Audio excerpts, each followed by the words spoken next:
volta. Vou voltar agradecendo mais participação que chegou aqui para nós do Brasil todo. Ivone Maria, de Venâncio Aires, no Rio Grande do Sul. Regina Selle, de São Paulo, capital. Cristina Aparecida, de Prata, em Minas Gerais. Tânia Marques, de Itaúna, em Minas Gerais. Alfredo Neto, de Campinas, São Paulo. Obrigada a todos vocês que estão ligando, participando. Vai todo mundo para a urna, porque daqui a pouquinho tem sorteio dessa pulseirinha com a imagem de Nossa Senhora Aparecida. Corre lá, pega o telefone que ainda dá tempo de participar. Daqui a pouquinho tem sorteio. Olha os telefones aí, 0800 777 0021. Ou então, se você for ligar de celular, é o 19 3871 9620. Chegou uma pergunta bem bacana aqui. A doutora Elizabeth até falou pra gente já, por exemplo, que a cafeína pode ser usada por quem está em tratamento aí de doença de Parkinson. E ela tem outros benefícios também para doenças aí do nosso sistema nervoso. Quem pergunta aqui pra gente, doutora Elizabeth, é a Cláudia de Limeira, em São Paulo. Cláudia, obrigada pela sua participação. A pessoa que tem doença neurodegenerativa pode consumir cafeína? Ela pode consumir, e Parkinson é uma doença neurodegenerativa. Uma outra doença que está sendo estudada do ponto de vista de utilização da cafeína é a doença de Alzheimer. E existe um quadro que precede a doença de Alzheimer, chamado déficit cognitivo leve. Cognição é um conjunto de sintomas e de estruturas mentais que pode estar acometido antecedendo a doença de Alzheimer, como memória, concentração, linguagem.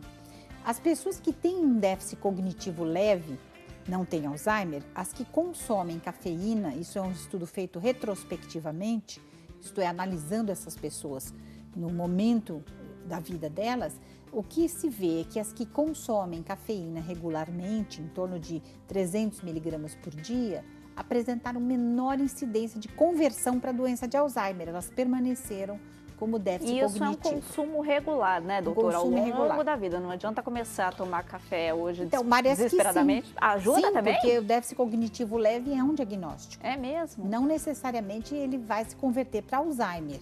Isso acontece com o passar dos anos em até 40% das pessoas. E as que consomem cafeína têm um déficit de uma perda muito menor da memória, das outras partes da cognição, do que as que não consomem. Então, hoje, uma sugestão é usar nessas pessoas cafeína para prevenir a evolução para a doença de Alzheimer. Ótima notícia, né? Que bom que a ciência avança e vai dando essas respostas tão positivas para nós. Obrigada pela sua pergunta, viu? Tem mais perguntas chegando para a gente aqui, Edna, é da Maria Lécia, de Teresina, lá no Piauí. Obrigada, Maria, pela sua participação. E ela quer saber se o café faz mal para quem tem glaucoma. Não, na verdade, não existe uma relação café direta ou a cafeína, entre né? Na verdade, cafeína direta entre o consumo e a presença do glaucoma. Então não tem problema, pode consumir. Sim. Em alguns casos é que a cafeína não é tão legal, é contraindicada em alguns casos. Vamos ver então, a gente preparou até uma arte para mostrar para você os casos em que a cafeína é contraindicada. Lembrando, viu gente, não só café, cafeína de uma forma em geral. Vamos ver então em que casos ela é contraindicada? Olha a nossa tela, a nossa arte aí para você. Ela é contraindicada então para crianças, a gente já falou que não é legal até certa idade consumir muito café, muita cafeína. Para quem tem intolerância à substância, para os hipertensos, a gente até comentou aí, quem tem um problema de pressão arterial pode ter problemas, problema de arritmia e outras doenças cardíacas também, deficiências renais ou no fígado, pessoas depressivas, gestantes e lactantes. Essa até é uma pergunta que chegou para nós aqui também.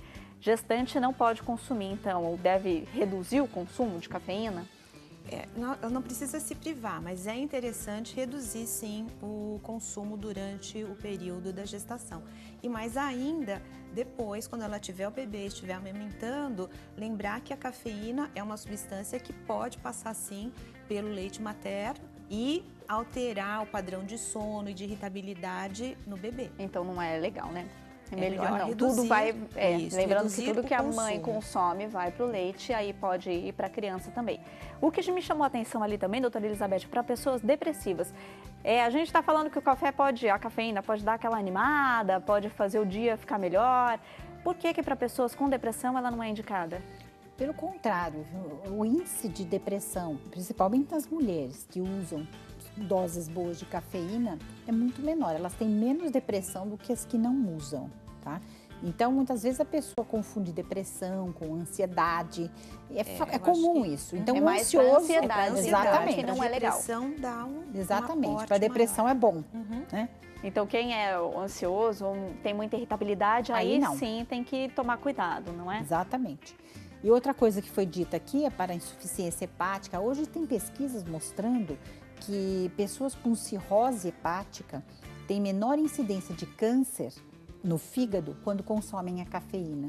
Então, isso fica nítido até pelas dosagens de uma enzima que você dosa no sangue, de rotina, que é a gama-GT, gama-glutamiltransferase, que está diminuída em pessoas que usam a cafeína e que têm problema hepático. Então, hoje ela é associada a pessoas com hepatite C, que tem risco de evoluir para um carcinoma hepático, e para pessoas com cirrose hepática. Os benefícios são muito melhores, são muito maiores, então, do que os malefícios ou do que as contraindicações. Que bom a gente saber disso, né? Que bom que se consumir aí numa dose segura, claro, ela faz bem para a nossa saúde. Então, fique atento, tá bom? Vamos fazer sorteio? Chegou mais participação, a produção já trouxe aqui para mim. Vai todo mundo aqui para a urna, tá bom? Concorrer aqui a essa pulseirinha de Nossa Senhora Aparecida. Vou pedir para uma das nossas convidadas sortear aqui para mim. Edna, sorteia para mim, por favor. Vamos lá? Vamos ver a responsabilidade, vamos ver para que parte do Brasil que vai a nossa pulseirinha. Lindinho, deixa eu pegar aqui do meio. Vamos ver. Vai para o Vicente Batista Júnior, de São Paulo, capital. Vicente, obrigada pela sua participação. Vai chegar em nossa casa. A pulseirinha de Nossa Senhora, dá para alguém da sua família, para sua esposa, para sua filha. Tenho certeza que elas vão ficar muito felizes, viu? A gente está chegando ao fim do nosso programa. Queria que vocês deixassem uma mensagem, então, para quem está assistindo a gente. Moderação é a palavra-chave quando a gente fala de cafeína? Sempre, né? Em relação à nutrição, a palavra-chave é moderação, é equilíbrio, né? Então, ficar atento à sua individualidade, aos seus hábitos. Né? Então, consumido com moderação, o café e os alimentos com cafeína vão, inclusive, ter efeitos benéficos e positivos sobre a saúde. O importante é a gente ter sempre consciência do que está ingerindo, né, doutora Elizabeth? Exatamente. E ficar muito atento às novas pesquisas, as pesquisas bem desenhadas que têm demonstrado fatos muito positivos em relação à cafeína. Obrigada pela participação de vocês, agradeço demais, boa semana para vocês. Agradeço também a sua participação, de vocês de todo o Brasil que estão acompanhando o Mais Saudável. Amanhã a gente volta falando de esclerose lateral amiotrófica, a famosa doença chamada ELA. Então fique com a gente, amanhã tem mais Saudável. Boa tarde para vocês, fiquem com Deus, até mais.